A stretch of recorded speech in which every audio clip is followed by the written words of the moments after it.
মধ্যে বরকত থাকবে। আর যেই ব্যক্তি হারাম টাকা আপনার থেকে 100 টাকা অথবা 1000 টাকা বেশি লাভ করে, খোদার কসম দিয়ে বলছি ওই টাকার মধ্যে কোনো সময় বরকত থাকবে না। তার কাছে যাবেন, গোপনে গিয়া তার পরামর্শ নেবেন, তার কাছে খোঁজ নেবেন, গিয়ে দেখবেন তার ভিতরে ফেরেশানি, ঘরের ভিতরে অশান্তি, স্বামী স্ত্রীর মধ্যে মিল নাই, সন্তান কথা মানে না, মেয়ে কথা মানে না, ছেলে কথা মানে না, তার ঘরের ভিতরে অশান্তি, বিভিন্ন বড় বড় কঠিন রোগে আক্রান্ত। আর যেই ব্যক্তি হালাল টাকা কামাই করে, অল্প কামাই করে, 3 বেলার মধ্যে 2 বেলা কা, 3টা পোশাকের মধ্যে 2টা পোশাক পরিধান করে, বছরে একবার বালু খাবার কা, ওই ব্যক্তি হালাল টাকা কামাই করে, কুজ কবর গোপন ভাবে কবর নিয়ে দেখেন বাজার, ওই ব্যক্তির কলবের মধ্যে শান্তি আর শান্তি, শান্তি আর শান্তি। ওই ব্যক্তির সন্তানাদির মধ্যে এত মিল, এত মহাব্বত। ওই ব্যক্তির স্ত্রী দেখেন তাকে তার কলিজা দিয়া এত মহাব্বত করে, এত ভালোবাসে যে তার স্ত্রী ওই স্বামীর জন্য জীবনটা দিয়ে দিতে চায়। সন্তানগুলো বাবার জন্য পাগল পারা হয়ে যায়, মেয়েগুলো বাবার জন্য পাগল পারা হয়ে যায়। প্রত্যেকটা সন্তান ওই বাবার কমান ছাড়া এদিক সেদিক একটুও চলে না। সুবহানাল্লাহ। এই 1 নম্বর হলো আমরা কুরবানি দেওয়ার জন্য পশু কিনবো, নিয়তকে সহি করব। কি করব? নিয়তকে সহি করব।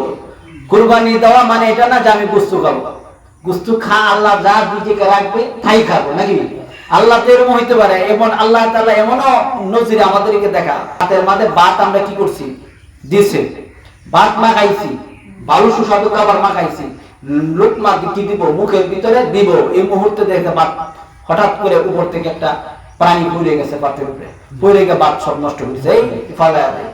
এরকম হয় না? এমন সময় বহু ঘটনা হয়। দেখা গেছে সামনে থেকে আল্লাহ নিয়ে যা, মানে তার মানে এটা আমার রিজিকে নাই। কথা বুঝছেন? আল্লাহ আরো দেন, আরো কঠিন বিষয় আমাদেরকে দেখা। দেখেন কিভাবে দেখা, আমি আপনি খাবার কি করলাম, মুখের ভিতরে গিললাম, মুখের ভিতরে দিয়ে দিলাম। আল্লাহ বলেন বান্দা তোর এটা রিজিকে তোর নাই, এটা তোর জন্য আমি বানাই নাই, তোর মুখের ভিতর দিয়ে গেছো, তোর মুখ থেকে ভিতর থেকে বের করে তোর চোখের সামনে তোর খাবারটাকে অন্য প্রাণীকে খাওয়াবো। সুবহানাল্লাহ। কিছুক্ষণের ভিতরে দেখবেন গলার ভিতরে কিছু আটকে গেছে, অথবা বমি বমি ভাব আসছে, অথবা কোন গলার ভিতরে আটকার কারণে এইভাবে হাতটা আপনার গলার ভিতরে ঢুকাইয়া দিলেন, অথবা আপনার হঠাৎ করে বমির ভাব আসলো, হঠাৎ করে বমি করে দিলেন। আপনার ভিতরে যে খাবারগুলো গেল, ওই খাবারগুলো ভূমির মাধ্যমে সমস্ত খাবার আবার জমিনে পড়ে গেল। আপনার খাবারগুলো যখন জমিনের মধ্যে ভূমির মাধ্যমে জমির মাঝে আইসা গেল, সাথে সাথে দেখবেন অনেকগুলো প্রাণী আইসা আপনার চোখের সামনে ওই খাবারগুলো খাওয়া আরম্ভ করলো। আর চোখে আঙ্গুল দিয়ে আল্লাহ আপনাকে শিক্ষা দিল, বান্দা ও বান্দা তোর জন্য আমি রিজিক বানাই নাই, ওই রিজিক তোর পেটের ভিতর থেকে বের করে আমি ওই প্রাণীর জন্য বানাইছিলাম, আর ওই প্রাণীকে খাওয়াইয়া দিলাম। ও বান্দা দেখ, আমি আল্লাহ যদি তোকে খাওয়াইতে চাই, তোকে যদি না খাওয়াইতে চাই, তোর পেটের ভিতর থেকে বের করে ফালি আমি, এটার ক্ষমতা একমাত্র আমি আল্লাহর রয়েছে। দেখবেন মাঝে মধ্যে চিন্তা করবেন, এমন এক জায়গার মধ্যে গেলেন, জীবনও কোথাও কোনো সময় পাবেন না ওই জায়গার মধ্যে আমি আসবো, কোনো সময় কল্পনা করেন না তার ঘরের খানা আপনি খাবেন। হঠাৎ করে তার বাড়িতে গেলেন, এত সুন্দর সুস্বাদু খাবার আপনার সামনে চলে আসলো, নাও করতে পারলেন না, খাবারটা খেয়ে দিলেন। আল্লাহ বলেন ও বান্দা তোর রিজিকে আমি যা ফায়সালা করছি, তুই কল্পনা করছ আর না করছ, কল্পনার বাহিরে আমি আল্লাহ বের করে আমি তোরে খাওয়াবো। সুবহানাল্লাহ, সুবহানাল্লাহ। এজন্য বুখারী শরীফের হাদিসে গেছে, রাসূল সাল্লাল্লাহু আলাইহি ওয়াসাল্লাম দীর্ঘ লম্বা হাদিস বর্ণনা করেছেন।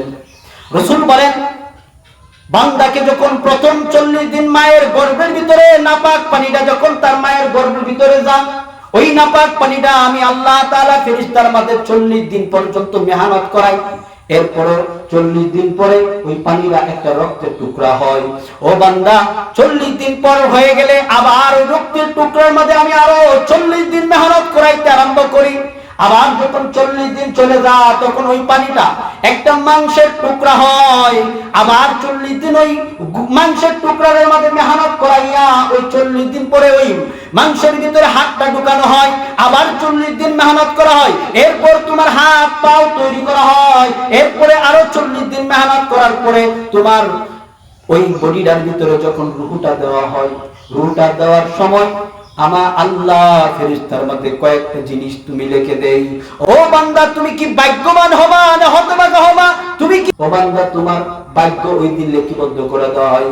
ওয়ারযাকাহু ও বান্দা তুমি কি পরিমাণ রিজিক খাবা, কোথায় থেকে খাবা, কোন জায়গায় খাইবা, ওই রিজিকগুলো আমি ওই দিনই বন্টন করে দিই। সুবহানাল্লাহ। শুধু তাই নয়, আমি আল্লাহ দেখো তুমি কতগুলো কতটা পা তুমি জমিনে পালবা, ওই পায়ের কদমটাও আমি আল্লাহর লিপিবদ্ধের মাঝে সীমাবদ্ধ হয়ে যা। সুবহানাল্লাহ। কেমনে ভাবে তুমি বুঝবা? ও বান্দা দেখবা মাঝে মধ্যে কোন বান্দা এমন রয়েছে তোমার চোখের সামনে, তোমার দুই চোখের সামনে আমি দেখাইয়া তোমাকে শিক্ষা দেই, বাস্তবিক প্র্যাকটিক্যালি আমি আল্লাহ তোমারে শিক্ষা দেই। কিভাবে দেই বান্দা দেখো, তোমার বাবা হঠাৎ করে তোমার কাছে ফোন আসলো, বাবা তোমার বাবা তো অসুস্থতার কারণে গড়বড়ি হয়ে পড়ে গেছে, আর হাঁটতে পারে না।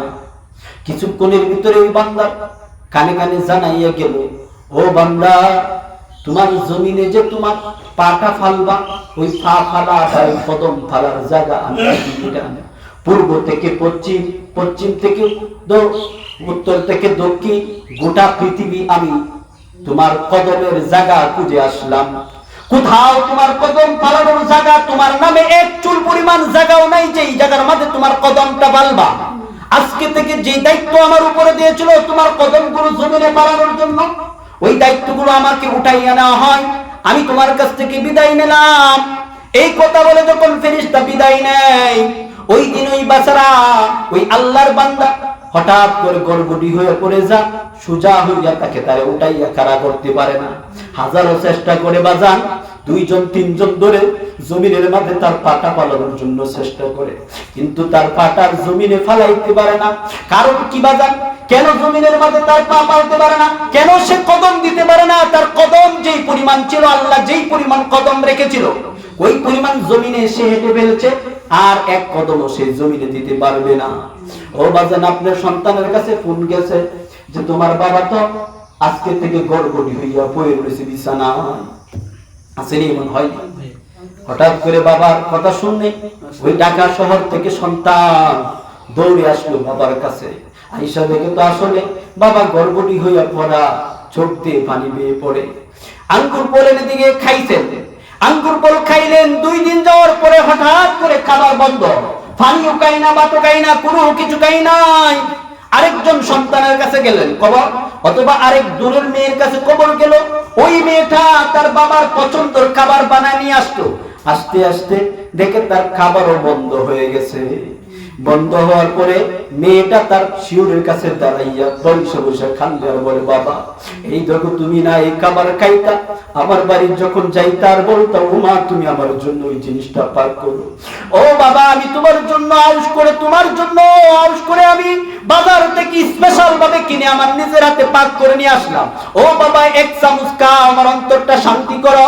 বাবা মাথা নাড়াইয়া বলে, আমি আর খাইতে পারবো না, আমার ভিতরে যাই না।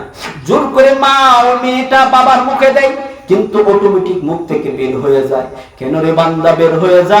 আল্লাহ বলেন, ও বান্দা পৃথিবীতে তোর আর এক চুল পরিমাণ রিজিক নাই।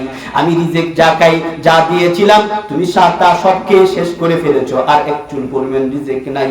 হাজার দুনিয়ার মানুষ চেষ্টা করলেও তোমার ভিতরে আর এক চুল পরিমাণ রিজিক ঢুকাইতে পারবে না। সুবহানাল্লাহ। পারবো? এই কেলাকার, এই কেরামতিকা আল্লাহ। বান্দা তুমি যদি এই সামান্য বিষয়গুলো বুঝতে পারো, এই সামান্য বিষয় বুঝতে পারো, তোমার গোটা জীবনের জন্য এতটুকুই যথেষ্ট। আজকে আমরা হারাম রিজিকের জন্য, অন্বেষণের জন্য পাগল করা হয়ে গেছি। আজকে কার আগে কে কত হারাম রিজিক কামাই করতে পারবে, প্রতিযোগিতা আরম্ভ হয়েছে। আজকে আমাদের মধ্যে আল্লাহর উপরে তাওয়াক্কুল, বিশ্বাস আমাদের নাই, উঠে গেছে। যে গত সপ্তাহ বলছিলাম না যে দোকানের মধ্যে সিডির ব্যাপারে, যে এরকম বিশ্বাস হয়েছে যে আমার যদি সিডি না চলাই, টিভি না চলাই, ব্যবসা লালবাতি চলবে। এই বিশ্বাস আমাদের ভিতরে এমন ভাবে লালন পালিত হয়েছে। দেখবেন যারা হক ব্যবসায়ী, যারা টিভি চালায় না, আলহামদুলিল্লাহ হালাল ব্যবসা করে, যদিও দিন শেষে তাদের থেকে 100 টাকা লাভ কম হয়, তারপরেও তার টাকার মধ্যে 1000 টাকার বরকত আল্লাহ অন্য দিক দিয়ে দিয়ে দিয়েছে। আপনি পরীক্ষা করবেন, যেই বেচারা হারাম টাকায় কামাই করতেছে, আপনার থেকে 100 টাকা অথবা 1000 টাকা বেশি লাভ করে, কিন্তু হারাম পন্থায় লাভ করে, আপনি তার চেয়ে 100 টাকা বা 50 টাকা লাভ কম করেন, অথবা 1000 টাকা লাভ কম করেন, হালাল পন্থায় লাভ করেন, অল্প টাকা লাভ করেন, খোদার কসম দিন শেষে আপনার টাকার মধ্যে বরকত থাকবে। আর যেই ব্যক্তি হারাম টাকা আপনার থেকে 100 টাকা অথবা 1000 টাকা বেশি লাভ করে, খোদার কসম দিয়ে বলছি ওই টাকার মধ্যে কোনো সময় বরকত থাকবে না। তার কাছে যাবেন, গোপনে গিয়া তার পরামর্শ নেবেন, তার কাছে খোঁজ নেবেন, গিয়ে দেখবেন তার ভিতরে ফেরেশানি, ঘরের ভিতরে অশান্তি, স্বামী স্ত্রীর মধ্যে মিল নাই, সন্তান কথা মানে না, মেয়ে কথা মানে না, ছেলে কথা মানে না, তার ঘরের ভিতরে অশান্তি, বিভিন্ন বড় বড় কঠিন রোগে আক্রান্ত। আর যেই ব্যক্তি হালাল টাকা কামাই করে, অল্প কামাই করে, 3 বেলার মধ্যে 2 বেলা কা, 3টা পোশাকের মধ্যে 2টা পোশাক পরিধান করে, বছরে একবার বালু খাবার কা, ওই ব্যক্তি হালাল টাকা কামাই করে, খোঁজ খবর গোপন ভাবে খবর নিয়ে দেখেন বাজার, ওই ব্যক্তির কলবের মধ্যে শান্তি আর শান্তি, শান্তি আর শান্তি। ওই ব্যক্তির সন্তানাদির মধ্যে এত মিল, এত মহাব্বত। ওই ব্যক্তির স্ত্রী দেখেন তারে কলিজা দিয়া এত মহাব্বত করে, এত ভালোবাসে যে তার স্ত্রী ওই স্বামীর জন্য জীবনটা দিয়ে দিতে চায়। সন্তানগুলো বাবার জন্য পাগল পারা হয়ে যায়, মেয়েগুলো বাবার জন্য পাগল পারা হয়ে যায়। প্রত্যেকটা সন্তান ওই বাবার কমান ছাড়া এদিক সেদিক একটু চলে না। সুবহানাল্লাহ। এটাই হলো হালাল টাকার বরকত। আর হারাম টাকার বরকত হলো এমন, হারাম টাকার দ্বারা এমন বরকত আসবে যেই বরকতের দ্বারা আপনার কলবে 24 ঘন্টা অশান্তি আর অশান্তি আরম্ভ হবে। এজন্য আসুন আপনাদেরকে হাতে পায়ে ধরে বলি, হালাল টাকা অল্প কামাই করবেন, দেখবেন কত শান্তি আর কত শান্তি। এই শান্তি পৃথিবী খুঁজেও পাইবেন না। যদি বাজান টাকার মাঝে শান্তি থাকতো, কথা বলতেছে না মা, টাকা পয়সার মধ্যে শান্তি থাকতো, যে আমরা মতো যারা গরিব আছি শান্তি একটা খুঁজে পাইলাম না, সব লই গেল কোটি কোটি টাকার মালিক যারা, দেখেন এদের মধ্যে কোনো শান্তি নাই, কোনো শান্তি নাই। সবচেয়ে অশান্তি হলো ওদের ভিতরে, সবচেয়ে কষ্ট হলো ওদের ভিতরে। যদি বাজান অশান্তি না হইত, এই বাংলাদেশের সিনেমার একজন নায়ক, উল্লেখযোগ্য একজন নায়ক, তার শ্বশুর, যার টাকা পয়সার কোনো অভাব ছিল না, এক একটা ছেলে বাহিরে নিজস্ব বাড়ি গাড়ি করছে, তারও বিল্ডিং এর অভাব নাই। ঢাকা শহরের মধ্যে কয়েকটা বিল্ডিং এর মালিক, কয়েকশো লক্ষ না, কয়েকশো কোটি টাকার মালিক। এত টাকার পেরো, এত টাকা পয়সার মালিক হওয়ার পরেও তারা নিজের হাত থেকে রক্ষা করতে পারে না। কেমন অশান্তি! যেই অশান্তির কারণে মোবাইলের সামনে লাইভে আসে, প্রকাশ্যভাবে হাজার হাজার মানুষের সামনে আইসা, লাইফের মধ্যে আইসা তার নিজের পিস্তল দিয়ে মাথার মধ্যে গুলি করে আর বলে আমার মতো অশান্তি আর কেউ নাই। অত টাকার মালিক হওয়ার পরেও তার নিজের মাথায় নিজে গুলি করে নিজের জানটাকে আত্মহত্যা করে। ও বাজান, আপনাদের এলাকায় কয়জন এমন আছে যে 3 বেলা 4 বেলা খাওয়ান নাই, সন্তানদের খাওয়ান দিতে পারে না, সন্তানের খাওয়ানোর জন্য অভাবের কারণে আয়েশা নিজের মাথায় নিজে গুলি দিছে। কেমন অভাব পাইবেন না, এমন অশান্তি ব্যক্তি পাবেন না। এই জন্য আল্লাহ রাসূল সাল্লাল্লাহু আলাইহি সাল্লামের কথাই বলছেন, আমি আল্লাহর কাছে দোয়া করি, আল্লাহ তুমি আমাকে গরীব বানাও। সুবহানাল্লাহ, সুবহানাল্লাহ। আল্লাহর নবী নিজে দোয়া করেছেন, ও আল্লাহ তুমি আমারে গরীব রাখো, তুমি আমার গরীবদের সাথে আল্লাহ তুমি রাখো। ও আল্লাহ তুমি আমাকে গরীব অবস্থায় মৃত্যু দান করো। ও আল্লাহ তুমি যেদিন হাসরের ময়দানে তুমি আমাকে তুলবা, ওই দিন যেন আমাকে গরীবদের কাতারে তুলো। সুবহানাল্লাহ। একদিন হঠাৎ করে নবীজি কিছু টাকা তাকসিম করা আরম্ভ করছে। টাকা বুঝছেন, পয়সা। সাহাবায়ে কেরামরা এক একজনকে 10 দিরহাম করে টাকা দেওয়া আরম্ভ করলো। এক একজন সাহাবায়ে কেরামকে 10 দিরহাম করে টাকা দিতেছেন। সবাই 10 দিরহাম করে টাকা পাইয়া খুশি। এদিক দিয়ে নবীর চাচাতো ভাই হযরত আলী, আরেক দিক দিয়ে হলো নবীজির কলিজার টুকরা মেয়ে ফাতেমার জামান হযরতে আলী রাদিয়াল্লাহু তাআলা আনহু। আলীকে ডাক দিয়ে বলেন, ও আলী, এই নাও 1 দিরহাম তোমার জন্য বাজেট। আলী রাদিয়াল্লাহু তাআলা 1 দিরহাম পায়ও খুশি। খুশি টাকার পরেও মনটার ভিতরে কিছু একটু সমস্যা। কি সমস্যা? আমার এত কাছের নবী, একদিক দিয়ে আমার আপন শ্বশুর, অন্য দিক দিয়ে আমি তার চাচাতো ভাই। অথচ আমি আলীকে দিল 1 দিরহাম আর বাকি সবাইকে দিল 10 দিরহাম। নবীর এমন কেন তাকসিম, হঠাৎ করে কিসের জন্য তাকসিম করেন, এটা আল্লাহই ভালো জানেন এবং নবী ভালো জানেন। আলী রাদিয়াল্লাহু তাআলা মন্ডার মধ্যে সামান্য পরিমাণ একটু পরিমাণ তার ভিতরে একটু কষ্ট গেলেন, সামান্য চুল পরিমাণ কষ্ট গেলেন। 1 দিন 2 দিন 3 দিন চলে যাওয়ার পরে হঠাৎ করে নবী আবার যে সাহাবাদের কেরামদেরকে 10 দিরহাম করে দিয়েছিল ওদেরকেও ডাকাইলেন, আর ওই দিক দিয়ে আলীকে ডাকাইলেন। ওই সাহাবাদেরকে এবং আলীকে একত্রিত কইরা আল্লাহর নবী একটা বিশাল প্রজ্বলিত আগুন একখানে আনলেন। প্রজ্বলিত আগুনগুলোকে একখানে জমা করলেন, আগুন জ্বালাইয়া প্রজ্বলিত আগুনের কয়লার মধ্যে কয়লাটা নবীর সামনে রাখলেন এবং ওই সাহাবায়ে কেরামদেরকে ডাকাইয়া আনলেন। আনি বলেন, ও সাহাবায়ে কেরাম, তোমরা তোমাদের মধ্যে কে এমন আছো যাদেরকে আমি 10 দিরহাম দিছি? কে কোন লাইনে ব্যয় করছো, কে টাকাগুলো কোন কাজে ব্যয় করছো? ওই আগুনের মধ্যে দাঁড়াইয়া হিসাব দিবা। কে এমন আছো? কোন সাহাবায়ে কেরাম সাহস কুলাই নাই। 10 দিরহামের হিসাব দিতে দিতে আমার ওই পা সহ পুড়ে যাবে, কিভাবে হিসাব দিব? কেউ দাঁড়াই নাই। পিছন থেকে আলী দৌড় দিয়ে আইসা বলল, ইয়া রাসূলুল্লাহ, আমি হিসাব দিতে পারবো। কারণ কি, আপনি আমাকে 1 দিরহাম দিবেন, আমি 1 দিরহাম কোথায় ব্যয় করেছি? আমি আগুনে দাঁড়াবো আর হিসাব দিব আর আমি তা লাভ দিয়ে নেমে যাব। সুবহানাল্লাহ। আল্লাহর নবী ডাক দিয়ে বলেন, ও আলী, আজকে তোমার মনটা খুশি আনন্দ, কিন্তু আগামী 3 দিন আগে যেদিন আমি তোমাকে সম্পদ বন্টন করে দিয়েছিলাম, ওই দিন তুমি আলী আমার প্রতি মনটা খুব খারাপ ছিল। কেন আমি তোমাকে কম দিলাম, তাদেরকে বেশি দিলাম, এই জন্য আমার প্রতি মনটা খারাপ ছিল। আর আজকে যখন আগুনে দাঁড়াইয়া হিসাবের কথা বললাম, তোমার মনটা প্রজ্বলিত, তোমার মনটা আনন্দিত, আর তারা সকল মনটাই মনের ভিতরে কষ্ট। ও আলী, আমার আল্লাহ এরকম, আমার আল্লাহ এরকম। সুবহানাল্লাহ। ও আলী, আমি তোমার সবচেয়ে বেশি মহব্বত করি। একদিক দিয়ে তুমি আমার কলিজার টুকরা ভাই, অন্য দিক দিয়ে আমার কলিজার টুকরা মেয়ে। আমি চাই না তুমি চুল পরিমাণ কষ্ট পাও। তুমি যদি সামান্য কষ্ট পাও, ওই কষ্টটা আমার কলিজার মাঝে লাগে। এই জন্য আমি তোমাকে 1 টাকা দিলাম, তুমি যেন আগুনে দাঁড়াইয়া 1 টাকা হিসাবটা তুমি দিতে পারো, বেশি কষ্ট না পাও। বলে, এই কথাটা যেমন ভাবে আমি তোমাদেরকে বোঝানোর জন্য দিলাম। ও আলী, আমার আল্লাহ যারে বেশি মহব্বত করে, আমার আল্লাহ যারে সবচেয়ে বেশি ভালোবাসে, যারে সবচেয়ে বেশি মহব্বত করে, ও আলী, আমার আল্লাহ চাই না বান্দা হাসরের ময়দানে আল্লাহর সামনে ওই জাহান্নামের আগুনে পুরো হাসরের ময়দানে আদাত উপরে সূর্য আসবে, নিচে থাকবে তামার বিছানা। ওই আদাত সূর্যের নিচে দাঁড়াইয়া আর নিচে তামার বিছানার উপরে দাঁড়াইয়া, আদাত সূর্যের নিচে দাঁড়াইয়া, নিচে থাকবে তামার বিছানা। ওখানে মস্তক গুলো গলে গলে নাক দিয়ে বের হবে, পায়খানা প্রস্রাবের রাস্তা দিয়ে বের হবে। ও আলী, ওই সময় দাঁড়াইয়া বান্দা আল্লাহর কাছে হিসাব দিবে আর কষ্ট বোধ করবে। আল্লাহর মাহবুব বান্দাদেরকে এতটুকু কষ্ট দিবে, এটা আল্লাহ চাই না। এই জন্য আল্লাহ বান্দাদেরকে, ওই প্রিয় বান্দাদেরকে জমিনে কষ্ট দিয়ে থাকেন।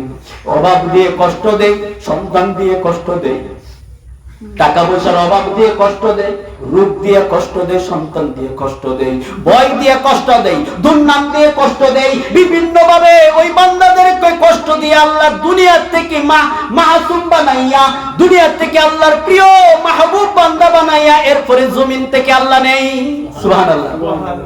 এজন্য আমি অনুরোধ করে বলবো, যাদের কপালে বেশি বেশি বিপদ আসে, অভাব অনটন আসে, আপনার কপাল ভালো, আপনি অভাব আসার পরেও আপনি আল্লাহর শুকরিয়া আদায় করেন। বড় রোগে আক্রান্ত হওয়ার পরেও আল্লাহর শুকরিয়া আদায় করেন, বড় অসুখ হওয়ার পরেও আল্লাহর শুকরিয়া আদায় করেন, বড় অভাবে পড়ার পরেও আল্লাহর শুকরিয়া আদায় করেন।